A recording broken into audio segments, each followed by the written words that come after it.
A lot of familiar faces among the attendees, but for those who I have not had the pleasure of meeting yet, I'm Benjamin Pomerance. I serve as a Deputy Director with the New York State Division of Veteran Services, whose information I have just put into the chat box. We are New York State's advocacy agency for all veterans and their families around the entire state of New York. And it's a real pleasure and privilege to be joining forces with the New York State Health Foundation and with the SAMHSA Technical Assistance Center in presenting this program, and an honor to work since March of 2020 as being the facilitating agency, so to speak, of the New York State delegation to the Governor's Challenge. Truly a privilege and a pleasure to work with so many committed individuals, many of whom you've already heard from across the three fantastic panels that we've heard from yesterday and today.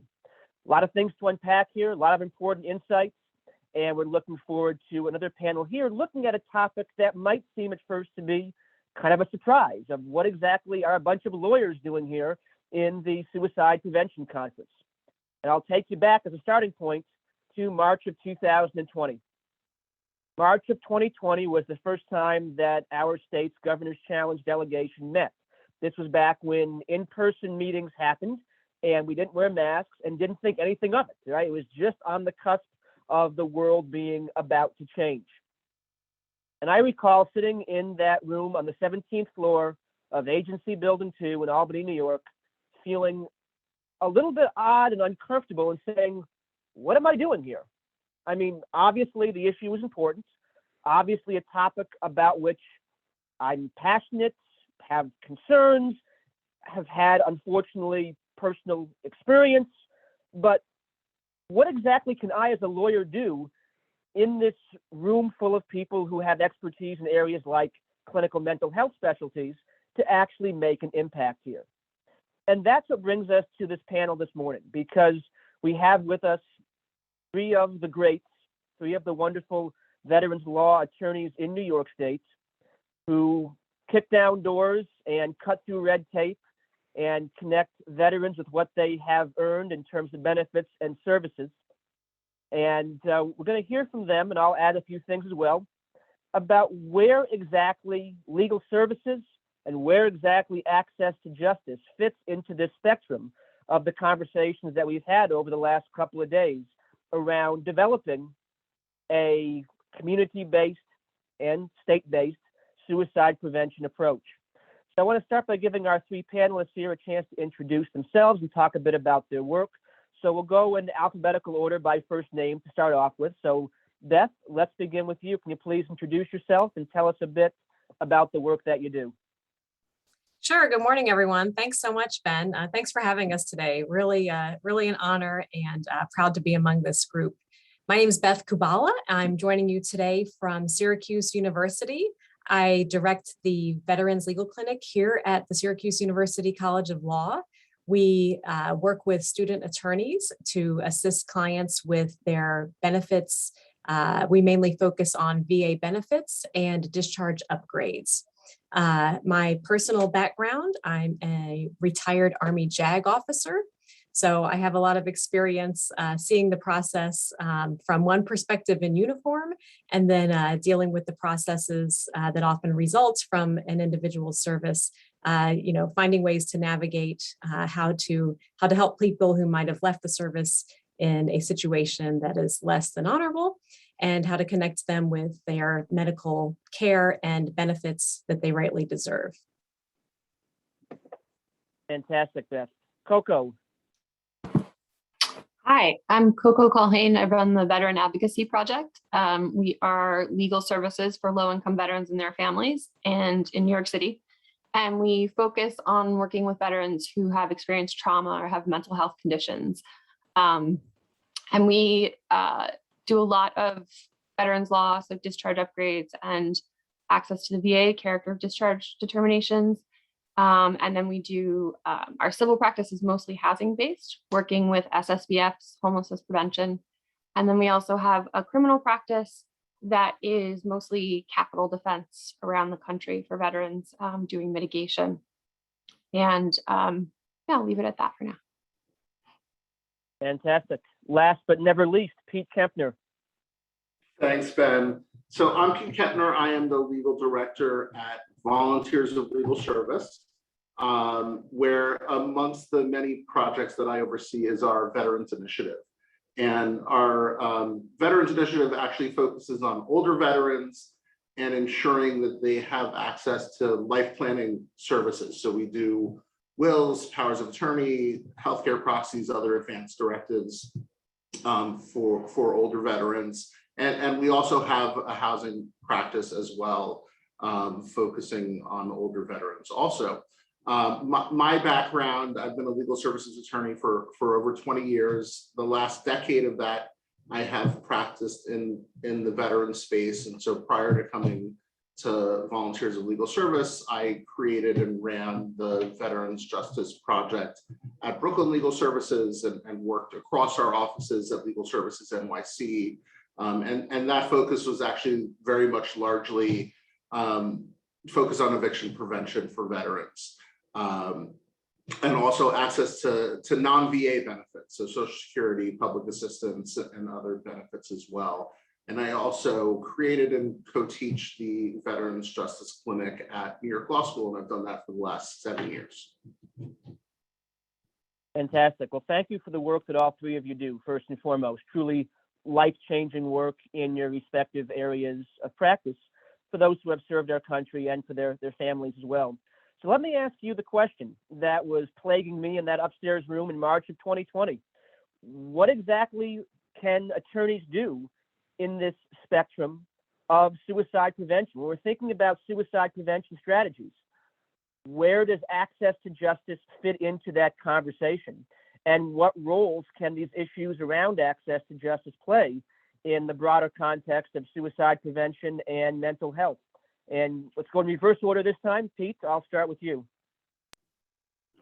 Well, I'm going to bring it back to housing because that I think is, often a number one stressor for low-income people generally, and thinking about the veteran population specifically, and the homelessness crisis that veterans have faced in this country for too long, and despite I think assurances to the contrary and improvements, still face. And so it's impossible to focus on your mental health if you're, at risk of eviction. And the risks of eviction are really intertwined with so many other issues. And I'll leave it to Beth and Coco to talk about access to VA benefits.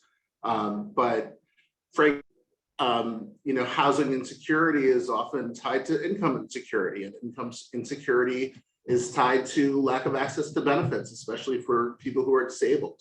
And the systems that are in place with the VA to frankly put up barriers rather than to bring them down in access to benefits are, extremely stress-inducing. And how can you expect somebody to be stable if they have all of these other legal issues swirling around them?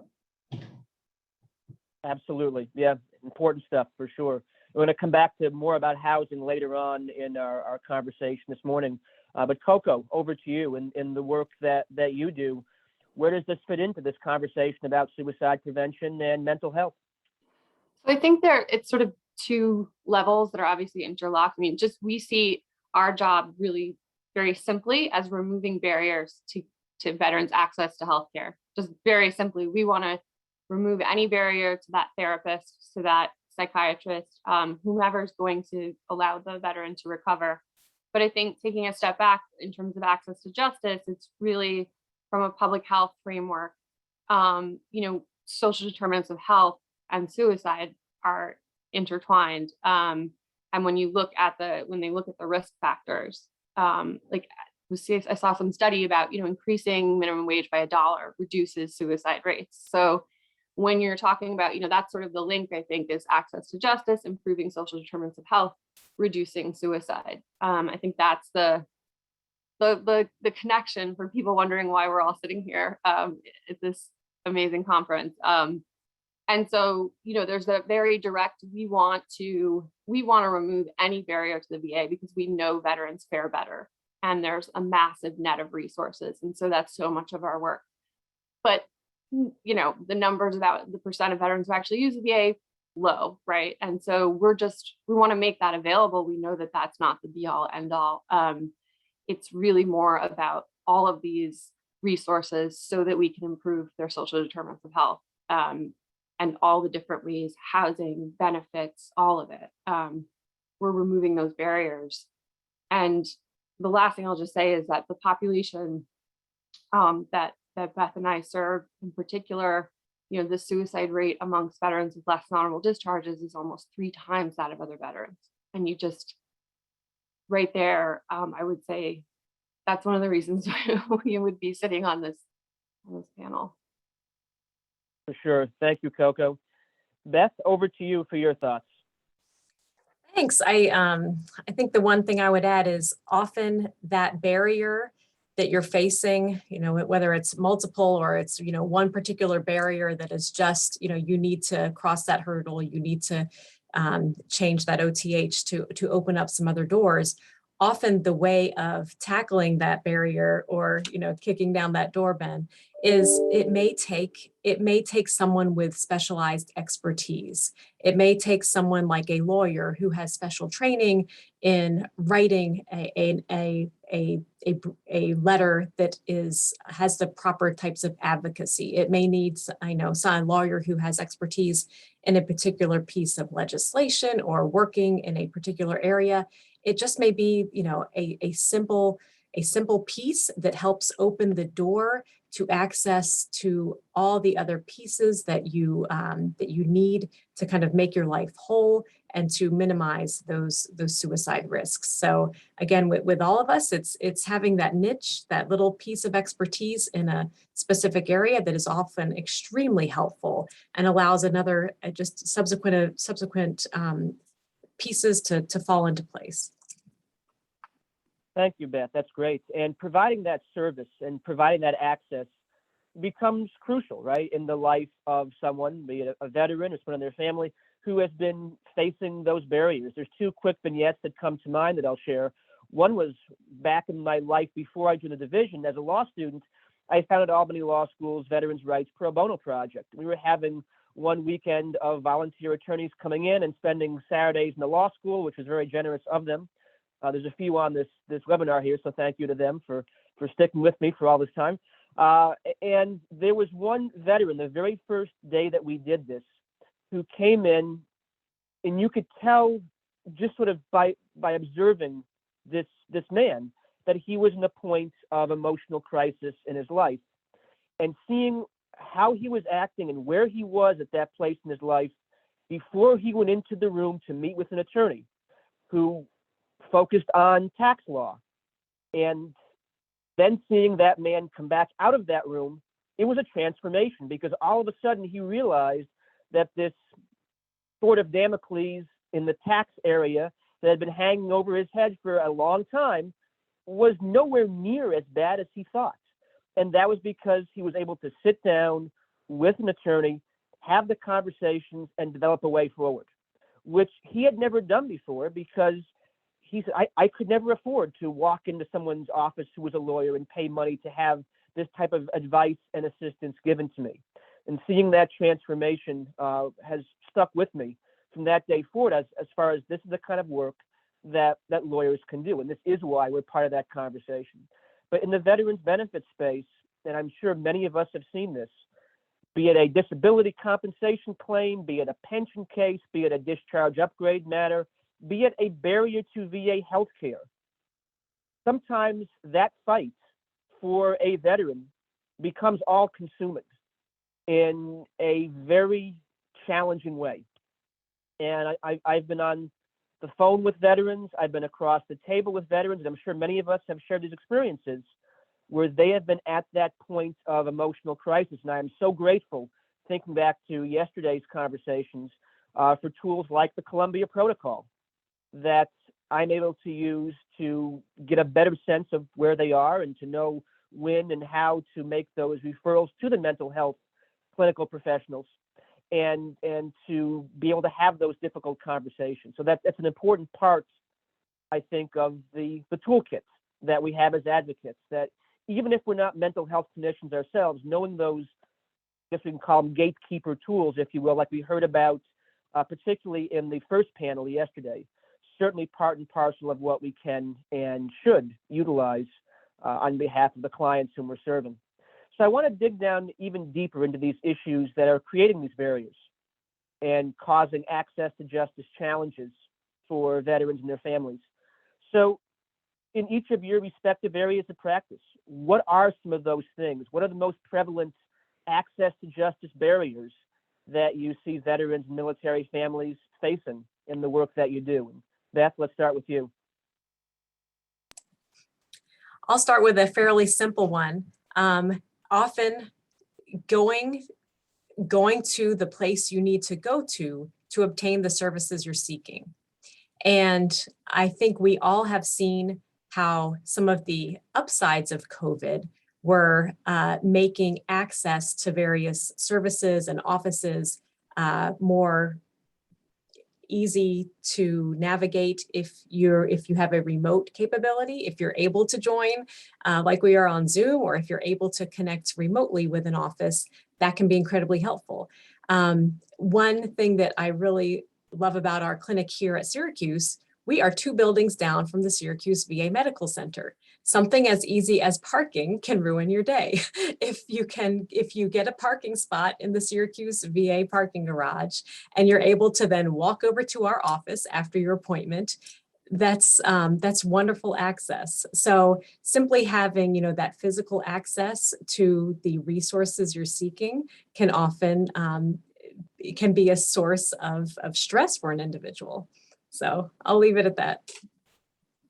And that's a vital point, right? That there is that access just to getting in the door, and that can cause challenges. I know that certainly the veteran services arena has been changed in many ways. I think for the better a lot of times because of COVID, because we've seen it go from that traditional model of papers going back and forth across the desk into a model where, yeah, you can do a lot more online. You can do a lot more virtually or remotely and still get the job done for someone who is in need of services, and hopefully alleviate those access barriers. So that's a great point. Coco, what do you think? What are some of the most prevalent access to justice barriers that you see your clients facing over at VEP? I would say, so focusing on our discharge practice, it's such an, and well, the VA too, it's such an opaque system, and this idea for the VA, it's non-adversarial. It's not, right? And it's that simple. I'm just gonna leave it's not. And you just said that COVID, there's some silver linings. You used to have to actually travel to Washington, D.C. for a discharge upgrade hearing. That's such a massive barrier right there. Who can afford that, especially you have a less than honorable discharge, and likely that has, the domino effect that has on your life and likely your income. And so now there are, hearings, there were some of this before, but it's being standardized. And that is just such a huge barrier being removed to that, justice.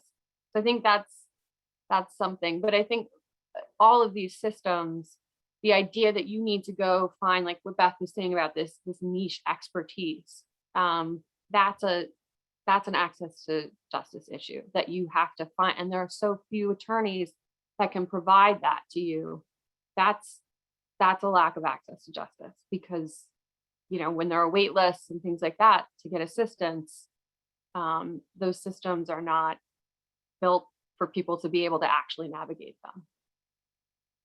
Such important points. And I'm always saying to attorneys, especially new attorneys who are looking for a practice area to settle in, that there's room on the bus when it comes to veteran services.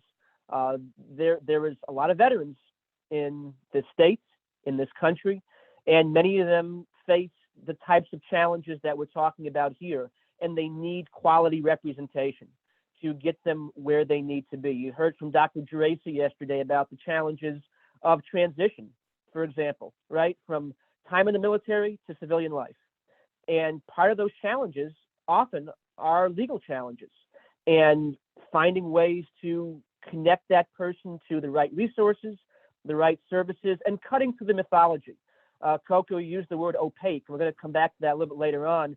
There's a whole presentation that I give often at CLE events, continuing legal education events, called Mythbusters. And I'm nowhere near as cool as the guys on TV with the pyrotechnics and all that, but the thought is the same. That there's a lot of mythology around who's eligible for what and who deserves what and who can get what in terms of access to justice for veterans. And trying to cut through that and succeeding in cutting through that is an important part of mental health as well as access to legal service, all kind of tied together. Pete, what about you with the work that you do? What are you seeing as the most prevalent access to justice barriers that your clientele are facing?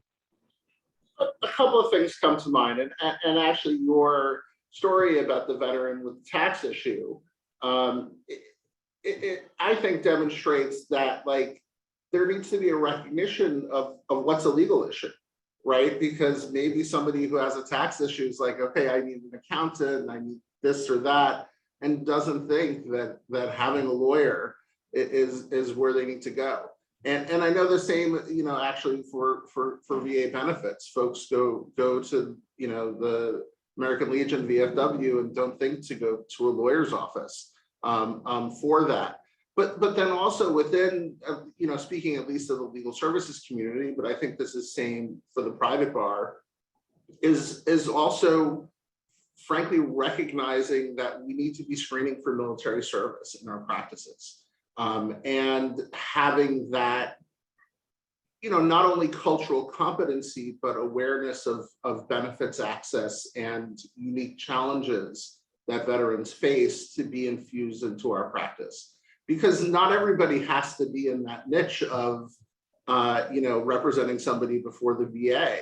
If, as a housing attorney, I am asking the question and finding out that my client has served, knowing some of the basics about discharge status, the difference between pension and service connection, knowing that SSVF is out there and HUD-VASH Section 8 and what that is, just knowing those basic things is going to allow me to serve my client better, but also have a better outcome for the case.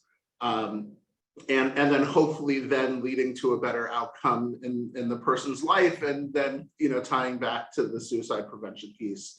Again, it's all interconnected. And I love that we're these lawyers talking to a bunch of other social service providers, because that interdisciplinary approach I think is important too, because the social service providers, the mental health providers, those folks need to recognize that lawyers can play a role in helping get a better outcome for their patients and their clients. And there's a big movement around in the legal services community about medical legal partnerships, right, where they have attorneys who are embedded in medical facilities.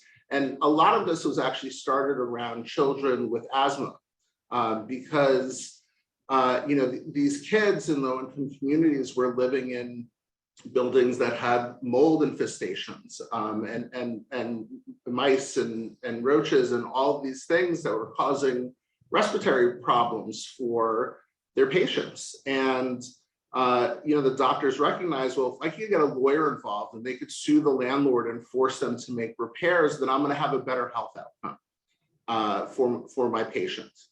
And I think that thinking about mental health in the same way is important. If we could get lawyers involved and get access to benefits, access to healthcare, stable housing, whatever it is, then we could have better outcomes for patients as well.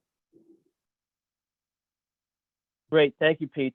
And you're right, there's so much interconnection here.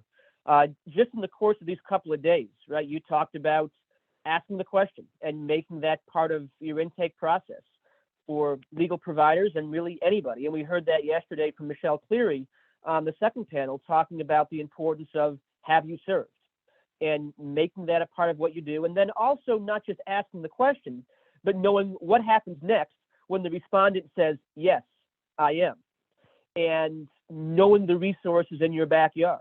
Because we're right now in a time, at least in my opinion, of renaissance in a way when it comes to veterans services. There's so much out there. But because there's so much out there, it often becomes difficult for the individual veteran who goes to Google and types in veteran services and 50,000 hits come up in 2 seconds. Which one do I pick? How do I know which way to go? And so being that navigator can be truly a life-changing thing for a veteran whom you're serving. So when we talk about laws and we talk about the law in general in this country, obviously we can't just talk about it in a vacuum. Law and society go together. And so I'm curious to delve into that a little bit when it comes to various access to justice barriers that veterans face to legal services. What leads to that in terms of societal attitudes, beliefs, conceptions, misconceptions? What are some of the things out there in society at large that are causing some of the challenges and barriers that we've been talking about today? So Pete, I'll go back over to you. What are you seeing as far as those societal beliefs and attitudes that might be contributing to these barriers? I think there's an assumption that, you know, the VA or somebody out there is taking care of this. You know, and you're taking a step back for a second, the right to counsel, for instance, and whether that's in housing court, in a VA claims case, you know, frankly, this just doesn't exist. You know, there's case law with respect to criminal matters and some family matters where, you know, you have a right to an attorney because your fundamental liberties are at stake. You know, the leading Supreme Court case is Gideon versus Wainwright. And there's a lot of discussion around civil Gideon, right? Where if somebody's other rights, you know, not that they're just going to be incarcerated or lose custody of their children, but if they're going to be rendered homeless by a housing court proceeding, then they should have a right to counsel in that kind of case. And New York City has actually made tremendous strides in the area of eviction prevention, where we do have a universal access to counsel program for people who are at or below 200% of the poverty level, to get representation in housing court.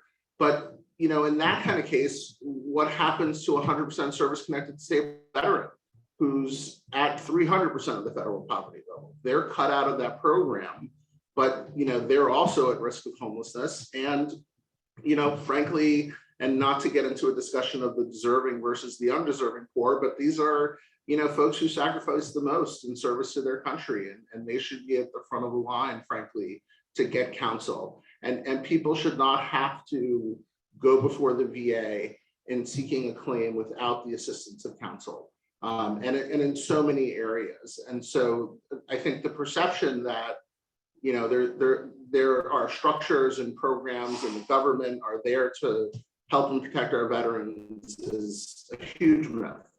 And, you know, and we all, you know, profit service providers try to fill that gap, but there's just not enough of us to go around. It is a huge myth that there is this all-encompassing umbrella, right? That once someone leaves military service, they're kind of set for life. And it's a prevalent myth.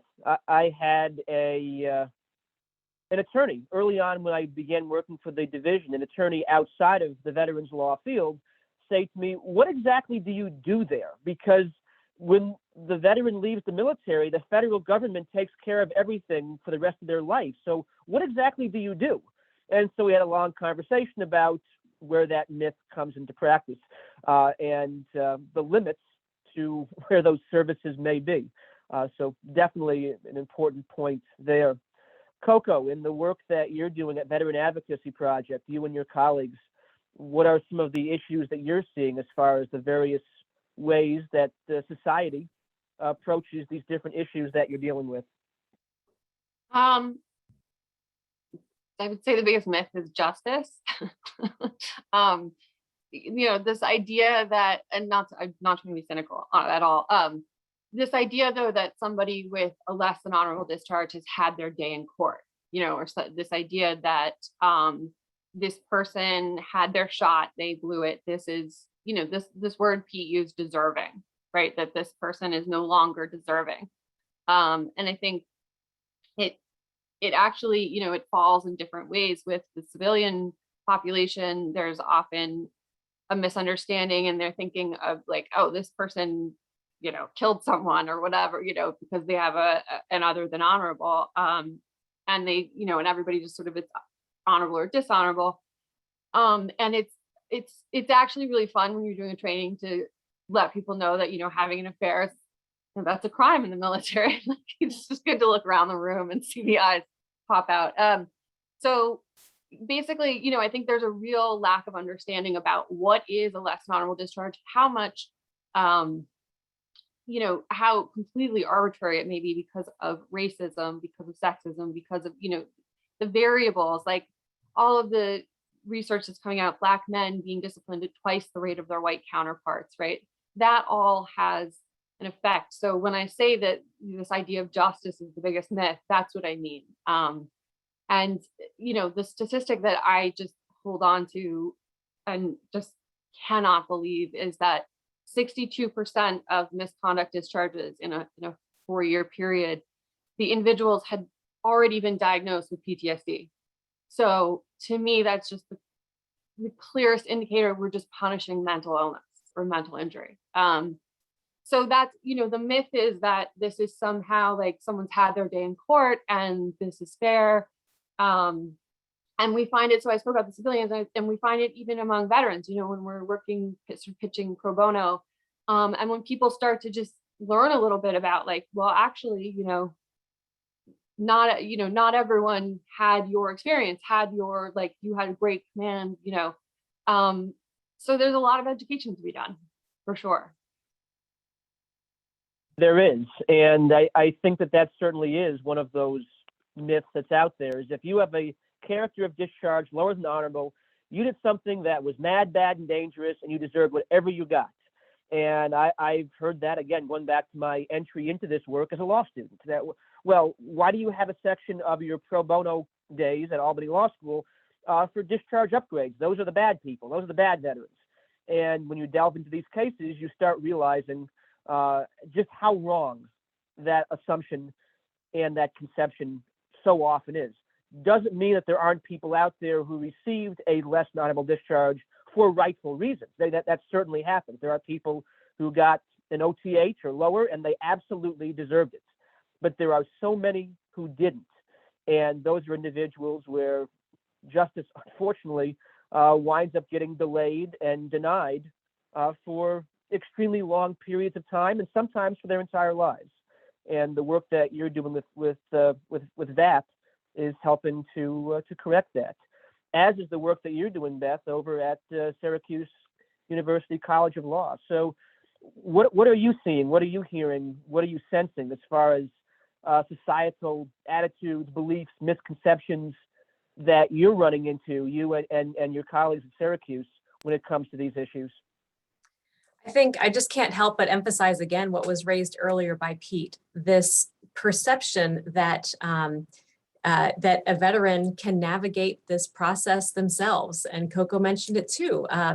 There's a perception, like everyone has said, but I'm going to say it again and louder. There's a perception that every veteran gets full care at the VA hospitals. There's a perception that care is available to any veteran. That perception is out there, and it's hard to have people fully understand that if they really have no experience with the military or with veteran services.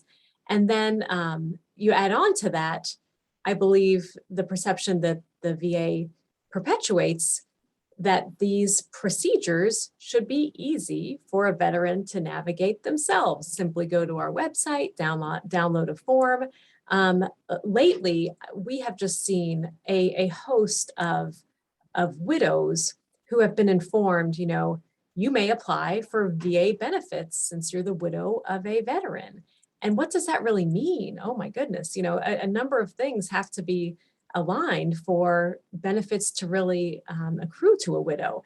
And there's just this perception that these benefits are out there, that they are readily accessible, and that the process is easy to navigate when it's simply just not the case. Yeah, back to that word also that Coco used earlier, opaque. The process, unfortunately, does become opaque, and that's where I think a lot of those frustrations, those feelings of hopelessness and helplessness come into play that have an adverse effect on someone's mental health, because they're looking at a huge mountain to climb that, yeah, maybe the law does not make it as huge as someone might think, but just a regular person without legal training looking at this, I'll never get to the end of this. I'll never get this resolved for as long as I live. And that's a terrible feeling. I've spoken to so many veterans through the years who have felt that and described that feeling to me in vivid detail. And again, that's partly why the four of us are here talking about legal services as the final panel of a suicide prevention conference. There's some wonderful questions coming into chat that we will get to before we finish up our hour here. But first, I want to have sort of a good news moment over the, we talked a lot about some barriers and challenges and societal misconceptions.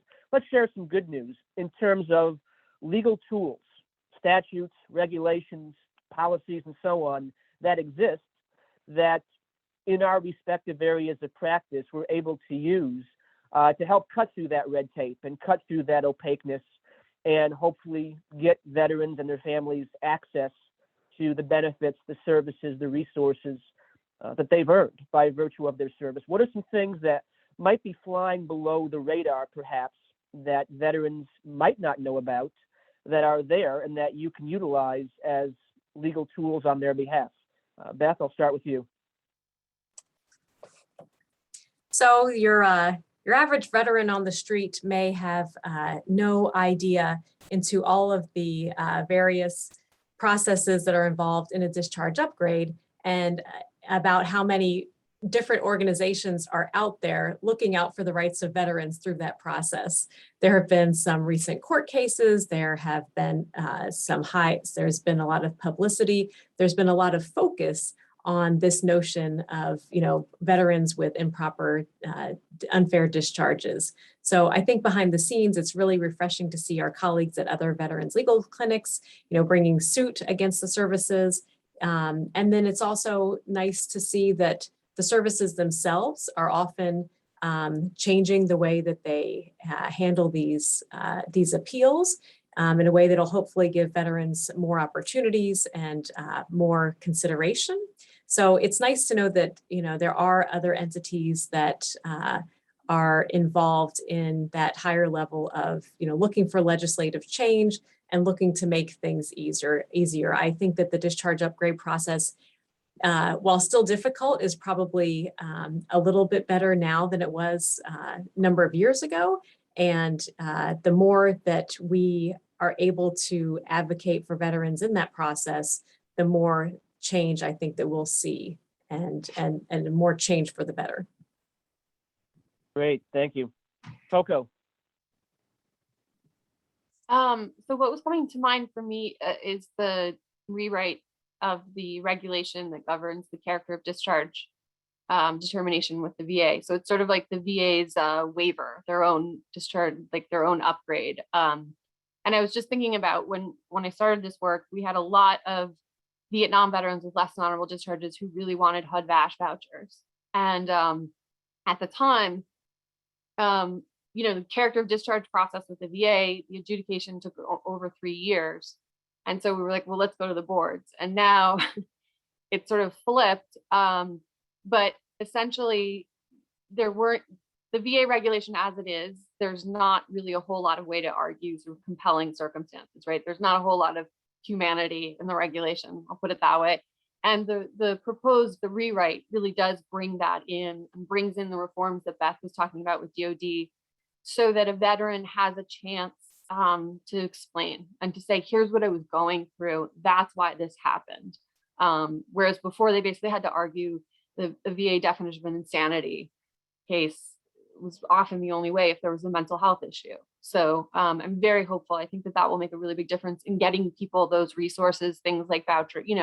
There's just so much that the VA can offer us, in addition to healthcare and those benefits. So Absolutely. And I think all of us in this field are watching the rewrites with a lot of interest and a lot of hope, a lot of fingers being crossed and hoping for a brighter day there.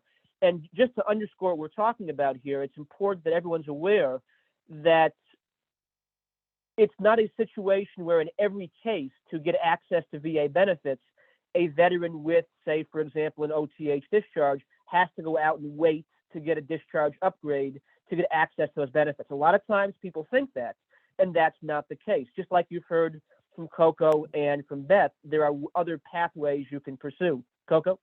I just wanted to say, and a lot of times the VA will actually tell you that, and that doesn't make it correct. I just want to throw that out there too. Exactly. And so it again underscores the point of not always taking the first no as the final answer. And speaking to someone like the people who you see on this panel, who is immersed in this area of law to talk about, hey, this is what the law actually says with respect to your rights, with respect to what you can gain access to and what you have rightfully earned. Pete, what about you in the housing context or anything else that you're working in? What's some good news when it comes to legal tools that can be used on behalf of your clients?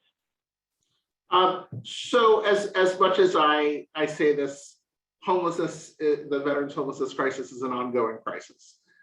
It is a crisis that has tremendously improved over the last, I'd say, decade and a half. And that is thanks to, a couple of the programs that have been mentioned over the course of the last hour: HUD-VASH Section 8, SSVF, grants and per diem. These are programs that that the government frankly put a lot of money behind and has made a huge difference in getting people housed.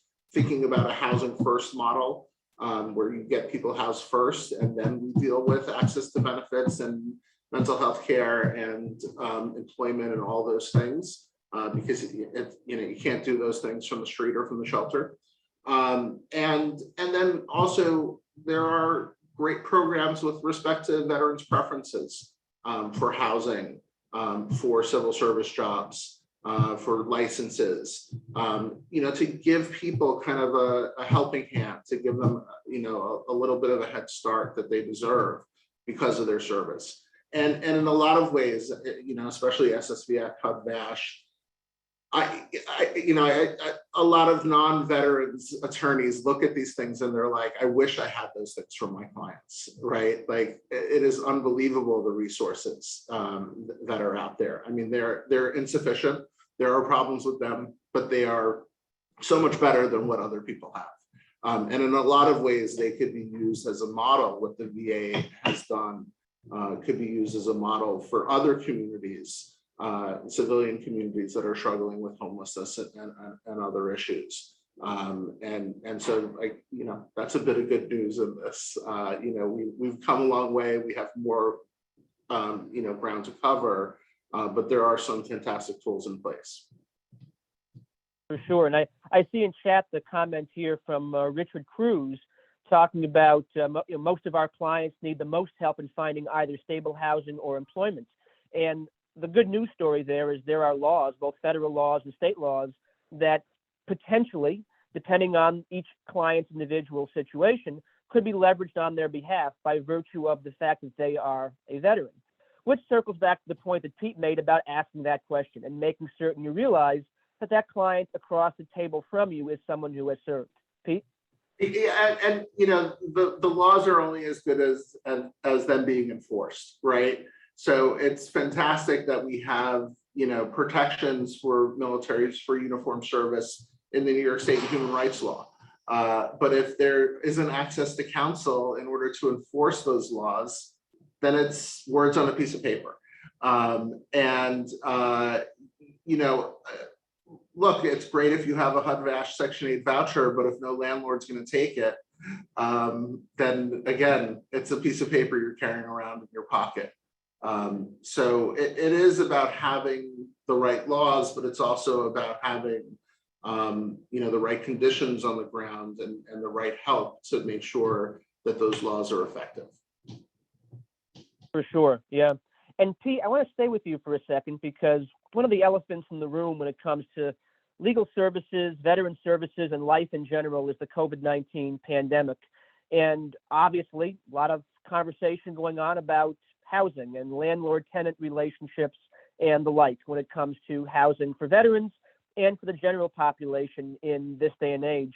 I'm curious what you've been seeing in this area since the outbreak and the continued situations that we're all facing with COVID-19. How has that impacted the housing situation for the veterans and families with whom you work?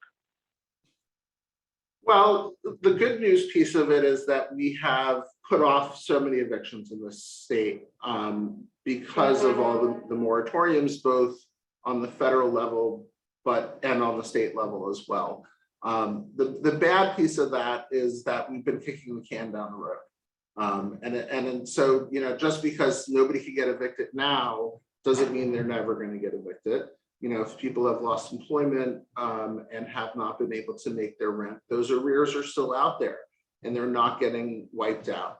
As part of the CARES Act, there was some special money that was actually given through SSVF to help veterans with arrears, and that helped a bunch of folks. Then there's the ERAP program, which is available, in a larger context, and veterans were actually given a preference to be able to be kind of the first in line to get that money to help pay rent arrears. So that's good news. The bad news is now New York State, I understand, has run out of that money. And so it wasn't enough to pay off everybody's arrears. And so the current moratorium is going to end in January. And I think it's a real unknown of what's going to happen.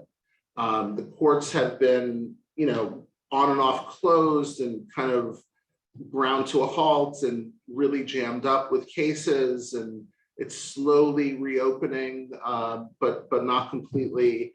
And there could be a real tsunami early next year when moratoriums end, when there's no more money for paying people's arrears, when landlords are, have the chains taken off of them, so to speak, to be able to move ahead unfettered. It's a real unknown. And it's really scary potentially that we could see, huge waves of homelessness because of this.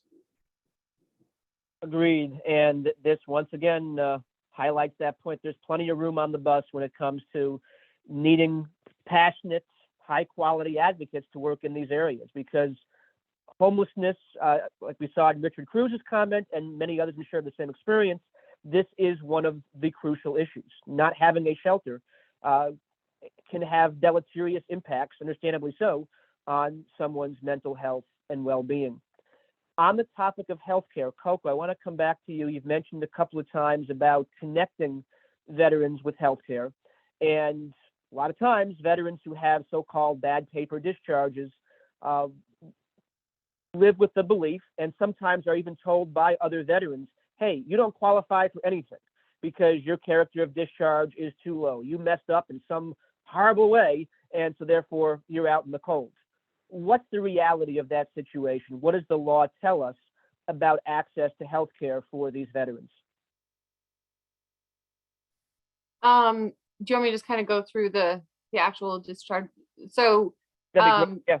like a brief rundown. So honorable, you're getting everything. General, the only thing you're not going to be getting are the education benefits. And OTH is where it's this gray zone that everyone, oftentimes people say you don't get anything. You're entitled to this process called the character of discharge review or character of service, whatever. There's a lot of different names for it. I will say COD for short.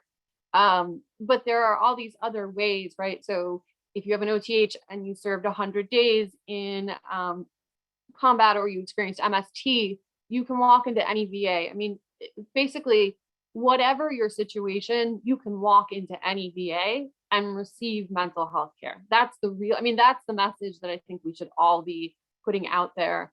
What happens next is a nightmare of red tape if you have an OTH. I mean, just to be honest, you may luck out or whatever, but there are a lot of ways, vet centers.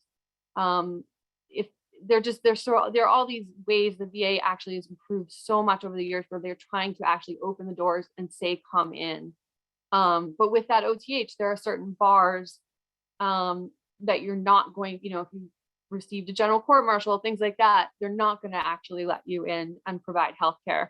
If you have a bad conduct discharge, you are barred by statute. You are not going to receive healthcare. However, you could do a character of discharge and claim insanity. And per the VA definition, it's nothing to do with anything that anyone's thinking in terms, like it's not a criminal law, it's, you started acting really differently.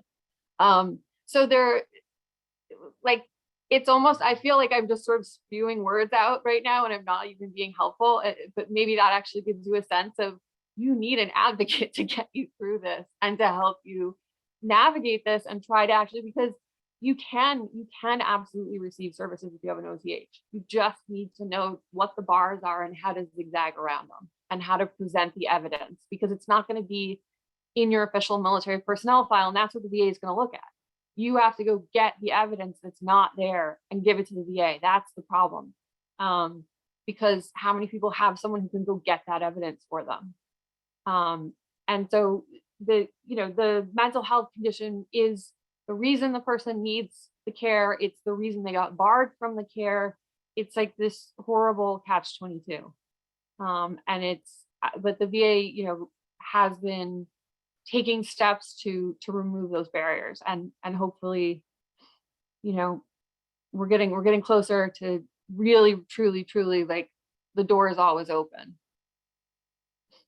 And to the question that Dennis posed in chat here, to what extent is cost of access to attorneys with this expertise and VA benefits an upgrade an issue? It's important to note that there are legal services organizations out there. For example, the work that Coco is doing, the work that Beth is doing in Syracuse, that is not leading to fees coming out of pocket from the veteran. This is work that's being provided pro bono, free of charge. So there are entities out there that are providing that work without charging money to the veteran to address that question. Beth, quick question for you. In the course of your career, you've seen both sides of this military to civilian transition. And you've seen both sides as an attorney with the United States Army, and of course, with your work now in Syracuse. So I'm curious to hear your thoughts on that transition process that we heard about so much yesterday. What are the obstacles that you see that often make it challenging for that transition to be successful? And what can attorneys do to improve that challenging military to civilian transition process? So I'm glad to hear. It sounds like these past 2 days have been full of really helpful information and perspectives. When I think military transition, employment comes first to mind. If you're making that transition, like, often you've got to get a job. It's for everything else to work out, to be successful. And sometimes the barriers to getting that job are similar to the barriers we've talked today about receiving VA mental health, VA healthcare, or VA benefits. Sometimes it's your discharge keeps coming up. Sometimes you're required to submit a DD-214 to your employer. And even if that DD-214, it might say, general, or it might even say, we see veterans, and simply reviewing their DD-214s can be very enlightening for them at times. If your DD-214 says general, but says drug abuse, who wants that on their paper as they're exiting the military and looking for a new job? So there's many aspects that an attorney can be helpful in identifying some of those issues that you're facing. And if it's not, specifically within our expertise, we often have a network of colleagues, of other attorneys in the community that we can refer to. And so I just think employment, when I think transition and navigation of resources, and finding that expert that can help you resolve that, that matter that's really kind of being the main barrier as you navigate. And I'll just share, what can we do in our communities? I think there were some questions about costs of services and things like that. Really excited. The students here at Syracuse are volunteering this Saturday as part at the New York State Fairgrounds. We're really fortunate to have a New York Veterans Expo and Parade that usually aligns with Veterans Day. And thank goodness we're moving forward with that this year. It was canceled because of COVID previously, but one of the resources that we provide is we garner participation of local attorneys in a various number of disciplines to provide free legal consultations as part of that expo on Saturday morning. So, a local attorney giving a morning of their time to help see a handful of veterans with specific questions can often be extremely beneficial to everyone involved, to those seeking the services and those giving back as well. Fantastic. So I see our time is running out here. One last quick lightning round, so to speak, question that anyone can chime in on, and that is if someone who's listening to this is an advocate, a legal advocate who wants to jump in and say, yeah, I'll join this group here of attorneys who are representing the interests of veterans in some specific practice area, what piece of advice would you give to that attorney who says, yep, I want to do this work and assist this population? Any thoughts on that as we adjourn? Pete, go ahead. I'll just say that it doesn't have to be veterans law, right? So if you're a trust and estates attorney, and this is, building off of what Beth said, where they have all these different disciplines coming in, like we do wills and other advanced directives. If you're interested in serving veterans, come to us. I mean, I can't say enough about Coco's program and getting volunteer attorneys to do discharge upgrades. The New York City Bar Justice Center takes volunteer attorneys to do service-connected disability. There are so many different opportunities in different disciplines. And so it doesn't have to be one thing. If you want to serve veterans as an attorney, there's a lot of ways to do that. Fantastic. Thank you, Pete. Coco or Beth, any thoughts? No, just to add to what Pete was saying, I think a lot of people are scared off by the VA that you have to get accredited, and you don't for discharge upgrade, you don't for wills, you don't for, there's just so many areas you can, even giving your time to give advice can be helpful. Absolutely. Beth? Reach out and make connections and learn what people are doing and learn where those gaps exist. And you might be exactly the person that they have been looking for and hoping for that fills a critical gap and you didn't even realize it. Absolutely. Well, a big thank you to this panel. Beth, Coco, Pete, thank you for your time today.